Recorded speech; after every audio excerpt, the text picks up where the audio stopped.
زار دې شم قربان دې شم ګران افغانستان ګران افغانستان تمو د ننګونو کوري ګران پمون ګران ګران.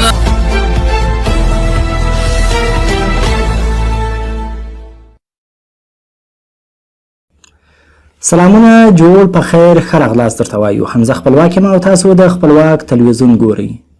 طالبان وایي بلخ او لوګر کې 33 تنه دولتي عسکر ورسره یو ځای شوي دي.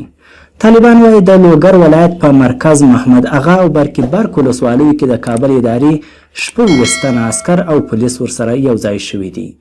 طالب ویان ذبیح الله مجاهد په خپله ټویټر پاڼه لیکلي د لوګر ولایت مرکز محمد اغا او برکي برک ولسوالیو په مربوطاتو کې د کابل ادارې 26 تنه عسکر او پولیس د حقایقو په درک کولو او د دعوت او ارشاد مسؤلینو په هلو ځلو سره له خپلو دندو لاس په سر او مجاهدینو ته راغلل.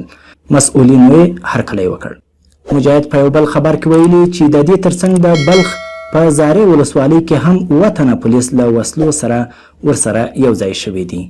په دې اړه د نوموړي له لوري خپره شوې خبرپاڼه کې د دغو کسانو نومونه سیف الله، عبدالله، معراج الدین، جمعه خان، محمد رحیم، ګلبدین او محمد یاد شوي دي. د یادونې وړ ده چې په دې وروستیو کې طالبانو سره د عسکرو د یو ځای کېدو لړۍ زور اخیستی او په ډلو ډلو عسکر ورسره یو ځای کیږي.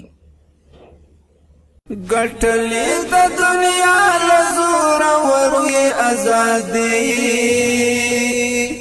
بچې د ابدالي بچې د ابدالي